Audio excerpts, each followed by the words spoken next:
everybody. This is International Master Jesse Kraai, and today I'm going to do part one of a system against the French.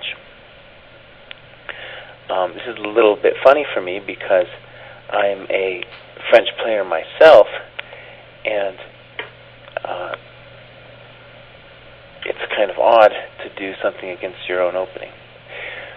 But we had an illustrious listener who's going to be at the U.S. Championship in a week, I guess, write in asking to do a system for white with knight d2 against the French. And one of the main, and it gnawed at me for a long time because I said to myself, I would love to do something with knight d2 against the French. The problem is I just have no belief at all that knight d2 can give you any kind of advantage against the French. So in part one today, what I'm going to be doing is trying to talk about why knight c3 is really the only attempt for white to get an advantage against the French. And so I'm hopefully this first part in particular will give the black players a kind of overview of some of white's other options. And also an overview of some of the ideas involved against the French. Okay, so before I talk about knight c3, I want to talk about these other moves and just kind of try to discuss why they're not as critical as knight c3.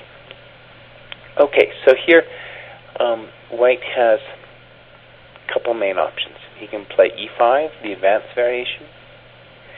He can play e takes d, which is the exchange variation. And he can defend the pawn, either by knight c3 or knight d2. Other moves don't really make all that much sense. So let's just go through these one at a time. Let's look at first maybe e5. My experience against e5 is that we can talk about this kind of structure a lot, but that after c5, c3, knight c6, I think it's important to just conclude right here and say black is okay. And the reason for that is that he's got an extra developing move here with knight c6. And that extra developing move will clearly compensate for the space advantage that white has. Let's talk about this a little bit, though, because we'll see this in the knight c3 systems as well. The general point of white's play in all of these systems that don't involve the exchange variation is going to be to hold this point and then later use his space advantage on the king side and the influence of this pawn on e5 to create grief for black on that side of the board. That's white's side of the board, is the king side. That's where he owns space. Notice as well that there's a good rule of thumb that says whichever direction the pawns are pointing, that's the direction where you should be attacking. So, for example, white's pawns are pointing this way, and he should be attacking that way. Black's pawns are pointing this way, and he needs to attack on the queen side. Okay, so I'd like to actually use the advanced variation to discuss these ideas in an odd variation that I think explains a lot of the ideas in the French.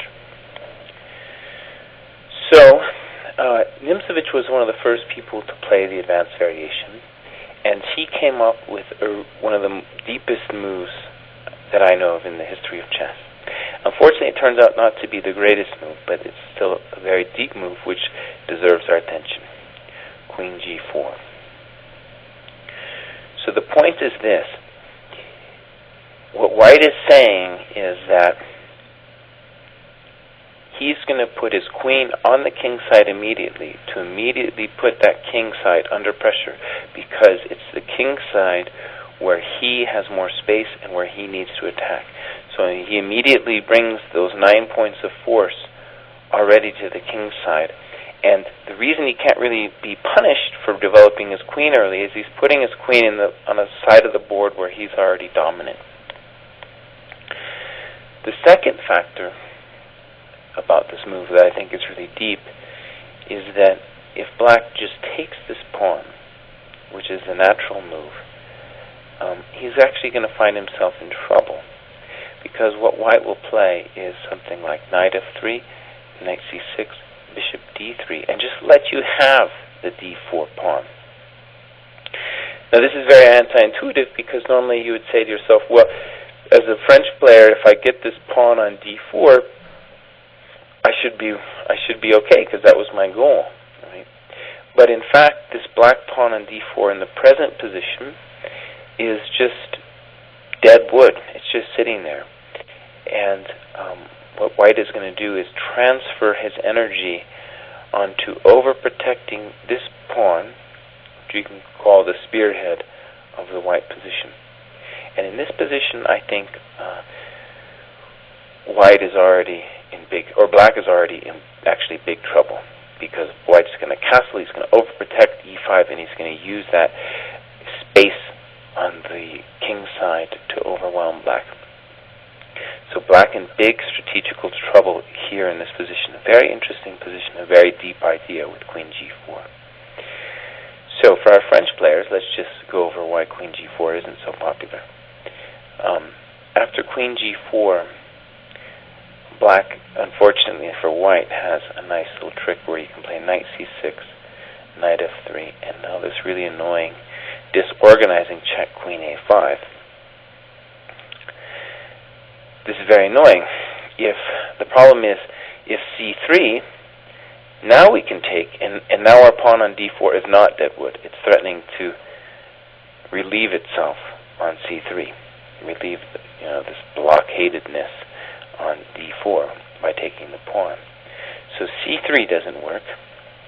And now also on bishop d2, black can now play queen b6, and that's a nice problem for white too, because this pawn isn't so easy to guard, and he's going to have to do something a little bit inconvenient, like b3, after which the dark squares on the queen side are really going to be weakened. And then the last point is that on knight d2, black again has a very annoying move with knight b4. And because this queen's way out here on g4, there's no easy way to protect c2. So for example, after bishop d3, c4. Okay, let's back up. Just to summarize this variation, the main reason I'm showing you this queen g4 move is because it's a very deep move which illustrates a lot of the problems and ideas for both sides in the French defense. White wants to control the center and attack on the king side. That's his overwhelming strategical goal. Okay, let's move to knight d2. I've really been enjoying Mr. Watson's discussion of the Guimard variation, which is here knight c6. And I really hadn't even considered that move as seriously playable before. But to me, it demonstrated something about this knight d2 thing. Namely, that it's just not a very good move. And that's one of the reasons I wanted to convince our listener who wanted a system on knight d2 that knight d2 just wasn't that good of a move. But let's talk about knight d2. So the reason white plays knight d2 is that on knight c3, there's two conceivable reasons why white might be scared. One is that the bishop can come to b4 and double the pawns, though we'll see that's not actually such a big deal. And two, the knight on c3 blocks the pawn on c2, which we've seen in the advanced variation often wants to advance to c3 and fight for the center, in particular the square d4. So that's the motivation behind playing knight d2. So I want to give two ways of thinking about why knight d2 is not a great move. The first way is this.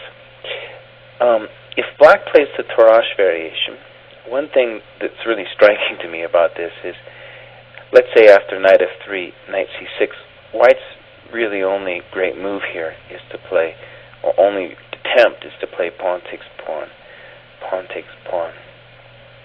After which we're going to get an isolated queen pawn situation. for black, but black will have solved his bishop problem. And all of black's pieces are going to be able to move fairly freely. And I don't think white has any advantage here at all. So, but let's look at this position for a second.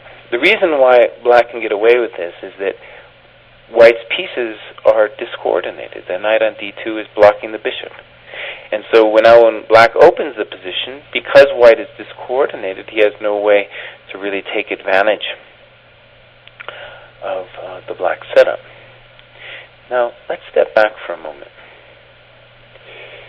So just compare that position with this position in the exchange variation. Pawn takes,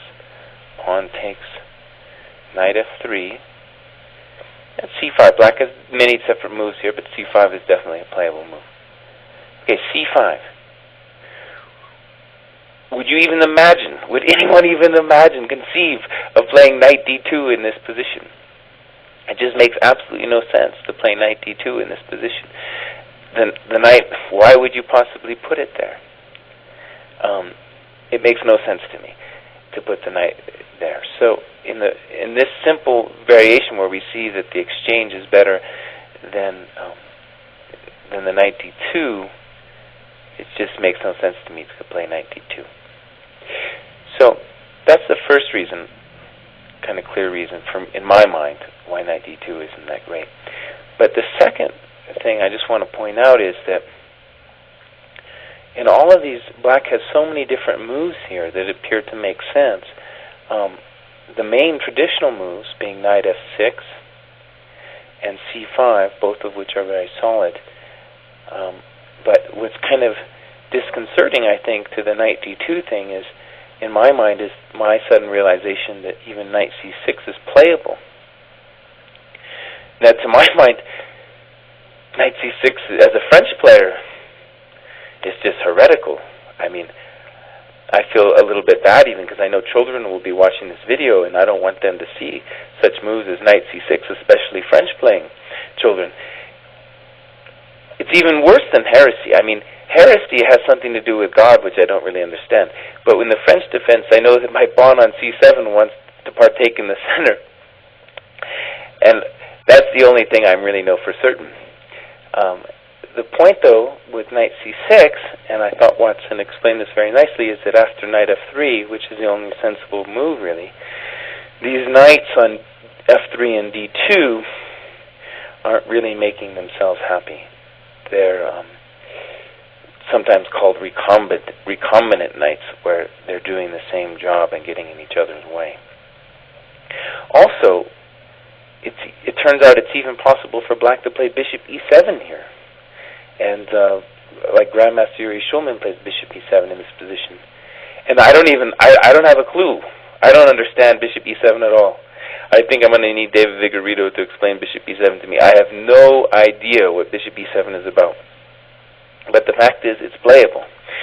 And I think it's only playable because this knight d2 move is so weird. Okay, so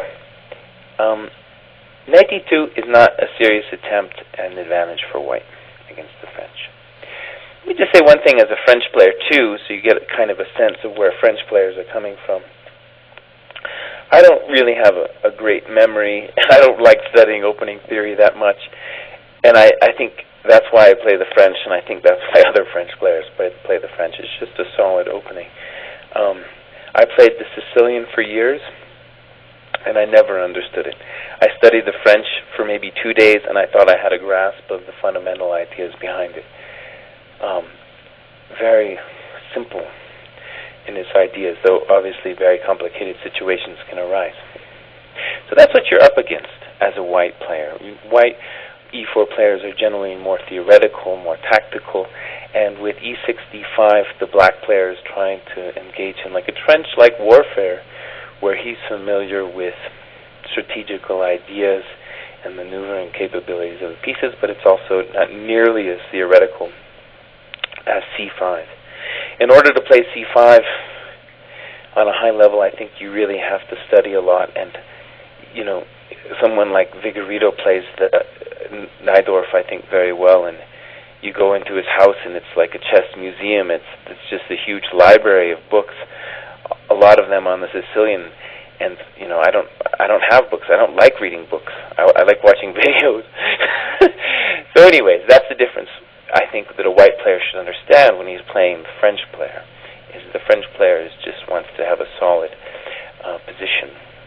With knight c3, however, I think we'll find there'll be ways to open that position up, and black is going to have to be the most careful in those variations. Okay, I need to discuss one more variation, and that is the exchange variation. I think on a practical level, the exchange variation is fine for white. And the reason is simply that you're up a tempo. And it has a bad reputation because it's considered drawish. And I just want to show you the kind of drawing line, as it were, the line where it seems like white just doesn't get anything, and that is the following. White can do other things, but they all are a little bit weird. But if we just kind of copy each other's moves like this,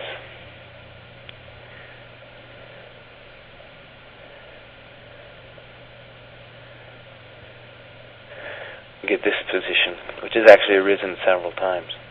And it's here where the tempo kind of just ends. There's nothing white can do here with the tempo of any worth. H3 doesn't do anything. Bishop F5 doesn't do anything. If this position were somehow playable for white, then white could try to get an advantage. The reason I say it's still a practical opportunity is that most black players will end up doing something strange here after knight f3. A lot of players play knight c6 or other moves. And when you play like that, you're really asking for trouble as black. So, if you don't want to play that theoretically against the French, the exchange system is a good option, just because your opponent as black is probably going to do something very strange, trying to fight for some kind of advantage. He might even be mad at you for playing the exchange variation. And I can say as a French player, especially when a lower rated player plays the exchange variation, it's not a very pleasant feeling. Though that player should understand that against a higher rated player, he's going to follow into the motto of Cyrus Lakdawala, who told me, they can play the exchange variation, but it's definitely going 120 moves before we agree to a draw. Because, of course, black can just play on, and white has to be prepared to maneuver forever if white wants to play for a draw, though I think white can really play for a win, especially because a lot of black players will do something strange here, and white just needs to develop naturally. Okay, so that's the French variation. Okay, so I'd like to now step back, and we're going to look more specifically at the specific things that black can do after knight c3. But I just want to mention kind of an overview of how this series will go. So, black here, after knight c3, which is more aggressive, has less options than he does against knight d2. Against knight d2, we found he had knight c6, bishop e7, knight f6, c5, all four very strong options for black. After knight c3, I think in large part due to the fact that it's more aggressive, and in particular his bishop now has much more scope. Because of that, black really has less options. So the main options here are the Steinitz variation and the winnower, bishop b4. Okay, so let me just say this. I guess black could also take on e4, and that's called the Rubinstein. He could have done that against the knight d2 as well. Though this doesn't make all that much sense to me. It might be playable, and I might spend some time on that. But the main moves are going to be bishop b4 and knight f6. So I just want to talk briefly about those moves, introduce them, and then we'll talk about each of those moves individually in coming lectures. So bishop b4, I despise this move. As a French player, I despise this move. I think it's just a mistake, because you're giving away your best piece. As a French player, you have to have the awareness that that bishop, the dark squared bishop, is your best piece. Not only is it the one that's free to move because your pawns are on light squares, but it's also going to be the key piece in fighting for the dark squares, the blockading squares, e5 and d4. And without that piece, it's going to be very hard to effectively fight for those squares. And it usually goes away after something like e5, c5, a3, and then you got to take it. You can try bishop a5, and we'll talk about that. But this is the main variation of the winnover, where that bishop is gone, and I don't believe in this position as black, and we'll talk about that in a different segment. So, the other main move is knight f6. And white has two tries here, e5 and bishop g5. I'm going to recommend bishop g5. Let's just mention e5. After e5, we had knight d7, and white's going to play something like f4, c5, knight f3, knight c6. Bishop e3 is the main line. And this is definitely playable for white. The reason I don't like this too much for white is simply the amount of options that black has at his disposal. And that's a key thing in practical chess, is that you want to reduce the number of options available to your opponent. So, for example, black has the plan a6 followed by b5. He has the plan queen b6. He has the plan cd, bishop or knight d4, bishop c5, trade everything off on d4, queen b6. And in all of these variations, we'll find there are sub-variations for black, and it's very hard for white to learn all of them. It's very tricky. But look at this position. Notice that black still has his dark square bishop. And that's going to be the key idea behind bishop g5 that we're going to be looking at. So what I'm going to recommend is this move, bishop g5, retaining the tension in the center as long as possible. And here black has, let's say, three main moves. He can take the pawn on e4. At present, I like that the best, so I've played all of these moves for black. He can play bishop b4, which is the McCutcheon, and I'll have a recommendation against that. And he can play the main traditional move, bishop e7. And one of the reasons I showed you that last variation is that in this position, what we'll do is just play e5, knight d7, bishop e7, queen e7, f4. Notice it's similar, but there's a key difference. We've traded off black's main piece, the dark square bishop. And for me, as a French player, this is horrendous, this position, because not only have I lost the piece, but we'll see that it's very hard for black to challenge these central squares without that dark square bishop. So, let's back up a second. Our lecture series then will concentrate on these three possibilities. Pawn takes pawn, bishop e7, and bishop b4. And what I'm going to try to do is reduce those variations in their simplest terms so that we don't get bogged down in theory, but that we can talk about them in very simple ways. And I think that's the best way for white to approach the French. Theory isn't going to actually get you too far against the French because it's such a maneuvering game. You're going to need to have a bigger understanding of the general principles, and that's what I hope we'll do.